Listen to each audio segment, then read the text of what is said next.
दोस्तों निफ्टी 50 का ये 15 मिनट का चार्ट है आपके सामने। और जैसे हम साइकोलॉजी लेवल पे मैं हमेशा आपसे कहता हूँ कि अगर ऊपर की लेवल पे कोई भी कैंडल नहीं है, जैसे अगर कल का भी चार्ट आप देख लो 15 मिनट का, तो उसके लिए ऊपर के लेवल पे कोई भी कैंडल नहीं बने थे, तो वहाँ से मार्केट नीचे आया, ऊपर नहीं जा सका था, फिर नीचे आया था।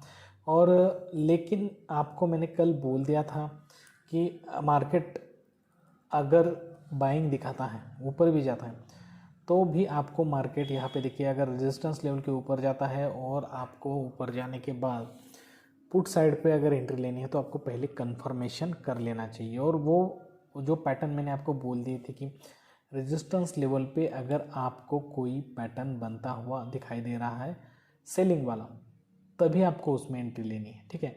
और सपोर्ट लेवल पे अगर आपको कोई पैटर्न बनता हुआ दिखाई दे रहा है बाइंग वाला, कोई भी पैटर्न जो मैं हमेशा हर रोज़ आपको बताता हूँ, उसमें से कोई भी पैटर्न बनता है तभी आपको एंट्री लेनी है। और बनते हैं पैटर्न दोस्तों, आज मैं आपको समझाऊंगा बस।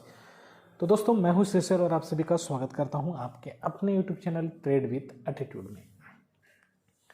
देखिए निफ्टी गैप अप से ओपन हुआ, उसके बाद उसमें सेलिंग हुई, बाद में बाइंग हुई, फिर ये बहुत बड़ी ग्रीन कैंडल बना ली और जैसे ही इस ग्रीन कैंडल को ब्रेक कर दिया तो यहाँ पे नीचे आया, फिर ऊपर जाने की कोशिश की लेकिन इस लेवल को ब्रेक नहीं कर सका। यहीं पे हमें समझ में आया कि यहाँ पे बायर वीक है और रेड वाली कैंडल्स बनने शुरू हो गए। तो अगर ये पहली कैंडल को छोड़े लेकिन दूसरी रेड वाली कैंडल में भी आप एंट्री कर लेते तो अच्छा खासा आपको 25 पॉइंट आपके यहाँ पे बन जाते। दूसरी बार फिर एक बार अब देखिए ऊपर ये जो ऊपर वाली लेवल है जो मैंने यहाँ पे खींची थी उसका रोल ख़त्म हो गया, ठीक है। अब इसका रोल शुरू होता है, अगर इस लेवल के ऊपर जाएगा तो भी हमें बाइंग ज़्यादा देखने को मिलेगी। लेकिन यहाँ पे जब इसके नीचे आने के बाद यहाँ पे जो बाइंग दिखाई दी है वो उस लेवल के ऊपर नहीं गई, इस लेवल के ऊपर नहीं गई, यहीं से घूमी। तो अगर आप दूसरे कैंडल में एंट्री कर लेते तो यहाँ पे भी आपको 25 पॉइंट मिल जाते हैं, ठीक है। अब यहाँ से घूमा है, ठीक है, यहीं से घूमा है, नीचे देखिए आप यहाँ तक गया और यहीं से घूमा, मतलब फिर बायर वीक है।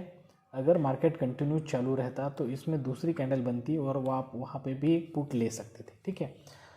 तो और एक बात यहाँ पे गौर करने की है, आप ध्यान दीजिए, देखिए जब भी वो सपोर्ट लेवल पे आता है आपको बाइंग देता है, ठीक है, और जब भी वो रेजिस्टेंस लेवल पे जाता है आपको फिलिंग देता है। अब देखिए 1 मिनट में हम समझते हैं कि कंफर्मेशन हमें किस तरीके से लेना चाहिए, ठीक है। ये है 1 मिनट का चार्ट। देखिए अब मार्केट शुरू होता है निफ्टी में, पहले सेलिंग देता है, फिर यहाँ पे टच करके ऊपर बाइंग दे रहा है, ठीक है। सेलर आए, फिर बहुत बड़ी बाइंग की कैंडल बनी। अगर यहाँ पे आपको ये देखिए बहुत ही कॉमन और आसान तरीके से समझाता हूँ आपको, सब कुछ भूल जाइए आपके दिमाग से, ठीक है। सपोर्ट रेजिस्टेंस सब कुछ भूल जाइए, मूविंग एवरेज भूल जाइए, सब कुछ भूल जाइए। अब इस चीज़ पे ध्यान रखिए, अगर सेलर नहीं आ रहा है मार्केट में, बहुत ज़्यादा बाइंग हो रही है, बराबर है, तो ग्रीन कैंडल्स ज़्यादा से ज़्यादा बनेंगे और रेड कैंडल कम बनेंगे। ये तो बहुत कॉमन सेंस की बात है।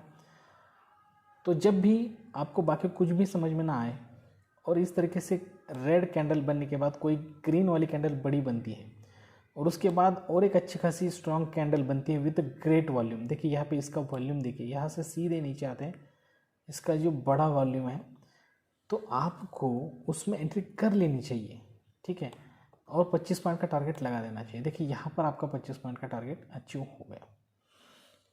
तो समझने वाली बात है, जो भी मैं आपको सिखाता हूँ उसमें सिर्फ समझने वाली बात एक ही है कि जिसका पलड़ा भारी है उसकी साइड पे हमें एंट्री करनी है, और किसका पलड़ा भारी है ये हमें हर रोज़ कैंडल्स देखने के बाद और हमारी वीडियो हर रोज़ देखने के बाद आपको आ जाएगा, ठीक है।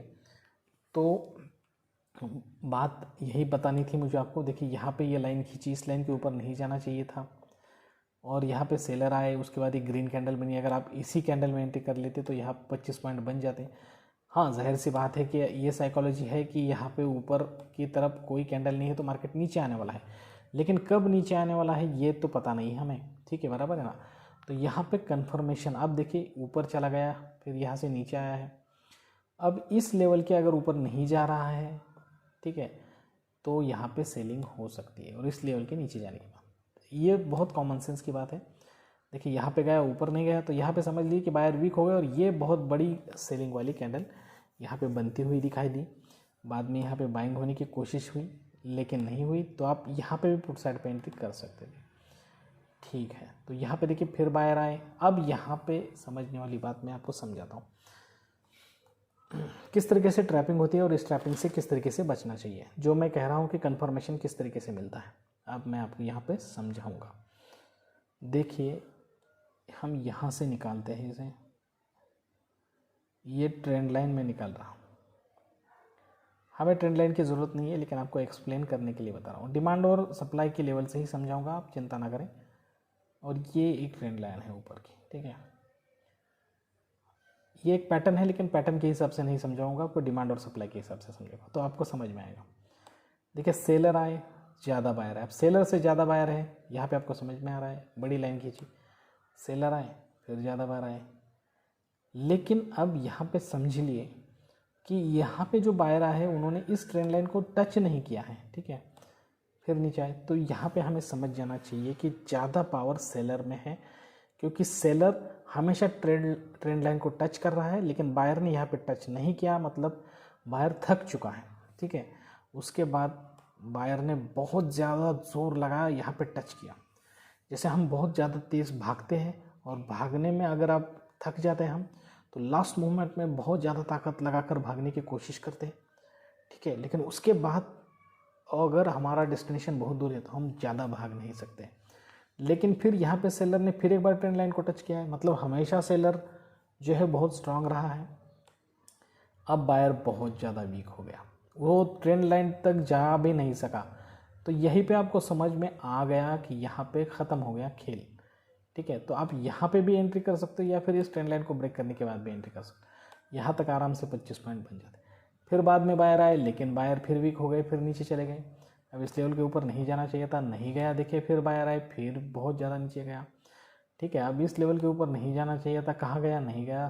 कंसोलिडेट कर रहा, बायर आने की कोशिश करी लेकिन नहीं गया। देखिए यहाँ पर कितना सारा नीचे इसकी तरफ। तो इस तरीके से आपको स्टडी करना होगा। अब जब तक इस लेवल के ऊपर नहीं जाएगा तब तक आपको स्ट्रॉन्ग बाइंग देखने को नहीं मिलेगी, ठीक है। देखिए यहाँ पर आया, बाइंग हुआ।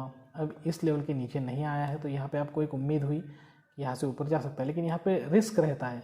तो यह दूसरी बार देखिए यहाँ पे आया और इसको ब्रेक नहीं किया, तो अब यहाँ पे कंफर्म हो गया, तो आप यहाँ पे बाइंग साइड पे एंट्री कर सकते हो दूसरी बार, ठीक है। तो यहाँ पर आपको अच्छा खासा यहाँ पे कॉल साइड पे फ़ायदा भी हुआ। तो इस तरीके की सोच रखनी है, इस तरीके से सोचना है। पूरा वीडियो देखिए। ये इस वीडियो में मैंने सभी सार बता दिया है कि क्या एक्चुअली मैं जो समझाता हूँ वो एक्चुअली क्या समझाता हूँ, पूरा का पूरा सार इस वीडियो में बता दिया है, ठीक है। तो अब चलिए चलते हैं 15 मिनट में वहाँ पे सपोर्ट रेजिस्टेंस निकालूंगा और आपको समझाऊंगा, साइकोलॉजी लेवल पे भी समझाऊंगा आपको, ठीक है। देखिए यहाँ पे हमारे लिए हो गया रेजिस्टेंस और यहाँ पे हमारे लिए हो गया सपोर्ट और हमारे लिए पुल बैक, ये हो गया पुल बैक, ठीक है। तो देखिए दोस्तों, अगर निफ्टी कल इस लेवल के नीचे जाता है और अगर आपको मैंने जो अभी कंफर्मेशन किस तरह से रखना है वो अगर बनाता है और कंफर्मेशन देता है नीचे की साइड का, तो आपको पुट साइड में जाना चाहिए। लेकिन यहाँ पे आता है, नीचे चला जाता है, देखिए इस तरीके से अगर नीचे चला जाता है, ठीक है, नीचे चला जाता है यहाँ से और फिर ऊपर आता है और फिर आपको कंफर्मेशन देता है ऊपर बढ़ने के, तभी आपको उसमें एंट्री लेनी है, ठीक है। अगर ऊपर की तरफ चला जाता है, इस लेवल के ऊपर 18,200 के ऊपर जाता है और कंफर्मेशन ऊपर वाले देता है, तो आपको ऊपर की तरफ मतलब कॉल साइड पे एंट्री लेनी चाहिए। देखिए जो अब मैं साइकोलॉजिकल लेवल से समझाऊंगा आपको। अब यहाँ पे बहुत ज़्यादा गिरावट हुई तो हो सकता है कि कल ओपनिंग में 1 मिनट में आपको बाइंग दिखाई दे, फिर नीचे आए, स्टॉप लॉस हिट करे। अगर उसे ऊपर जाना है तो थोड़ा ऊपर जाएगा, फिर नीचे आके आपको डरा के यहाँ पे इस तरीके से पैटर्न बनेगा। लेकिन अगर उसे देखिए बाइंग दिखाता है, स्टॉप लॉस हिट करता है, ऊपर नहीं जाना है तो थोड़ा बाइंग देगा, फिर नीचे आएगा और इस तरीके से सप्लाई देते हुए नीचे की तरफ चला जाएगा। देखिए अगर इस तरीके से ऊपर जाता है 1 मिनट में और फिर ओपनिंग लेवल पे आता है और फिर नीचे चला जाता है और ओपनिंग लेवल का जो लाइन है उसे ब्रेक नहीं कर पाता है ऊपर आने के बाद, तो हमें यहाँ पे समझ में आता है कि बायर वीक हो गए हैं और यहाँ से फिर घूम के नीचे आता है और यहाँ पे सप्लाई शुरू होगा, ठीक है। तो ये 3 कंडीशन मैंने यहाँ पे समझा दिया। अगर समझ लीजिए मार्केट कहीं पे भी ओपन हो, गैप अप हो, गैप डाउन हो, या फिर जिस लेवल पे आज क्लोज है उस लेवल पे भी ओपन हो और सेलिंग देता है, सेलिंग देने के बाद अगर स्टॉप लॉस हिट करता है, अगर उसे नीचे जाना है तो थोड़ा नीचे आएगा फिर ऊपर जाएगा, फिर इस तरीके से इस पुल बैक लेवल को ब्रेक करते हुए यहाँ पे सप्लाई देखे हुए नीचे आएगा, ठीक है। लेकिन अगर सेलिंग देता है, अगर उसे ऊपर जाना है तो थोड़ा नीचे आएगा, फिर इस जो लेवल है ओपनिंग की उसे ब्रेक करेगा, उस लेवल पर फिर वापस नहीं आएगा, और अगर आया नहीं आया लेकिन उस लेवल को ब्रेक नहीं कर देता है और फिर वहीं से ऊपर चला जाता है, तो आपको यहाँ पे डिमांड देखने को मिलेगी, ठीक है। और अगर नीचे आता है और ऊपर ही नहीं आ पाता है 25.50% यहाँ तक आता है, फिर यहाँ से नीचे घूमता है और अगर इस लेवल को दोबारा ब्रेक नहीं कर पाता है तो समझ लीजिए कि यहाँ पे सेलर स्ट्रांग हो गया, तो हमको सप्लाई देखने को मिलेगा, ठीक है। तो ये साइकोलॉजिकल लेवल बने हैं और जो भी पैटर्न मैंने आपको समझा है, तो अगर रेजिस्टेंस लेवल पे देखिए सेलिंग वाले पैटर्न बनते हैं तो पुट साइड पे जाना है, और सपोर्ट लेवल पे जो भी बाइंग वाले पैटर्न बनते हैं तो हमें कॉल साइड पे जाना है। तो इस तरीके से आप देखिए उस वक्त क्या सिचुएशन है और उस तरीके से आप डिसीजन लीजिए। देखिए आपको अगर ट्रेडिंग में सेटअप समझ में नहीं आ रहा है कि किस तरीके से मैं सेटअप करूं, किस तरीके से ट्रेड लेने से पहले मैं कौन सी चीज़ें देखनी चाहिए, क्या क्या देखना चाहिए, ये समझ में नहीं आ रहा है, तो मैंने उस पर एक ट्रेडिंग सेटअप नाम पे एक अच्छा वीडियो बनाया जो मैं आज मैं आउटरो में रखूँगा। आप वो वीडियो बिल्कुल भी स्किप ना करते हुए पूरा देखिए, समझने की कोशिश करिए उस वीडियो में क्या कहा गया है, ठीक है। मैं आशा करता हूँ कि आप लोगों बिल्कुल भी स्किप ना करते हुए वीडियो पूरा देखोगे। तो दोस्तों आज के लिए बस इतना ही। इस तरीके के अच्छे और इन्फॉर्मेटिव वीडियो के साथ आप सभी से जल्दी मुलाकात होगी, तब तक के लिए दीजिए इजाज़त। Thank you very much.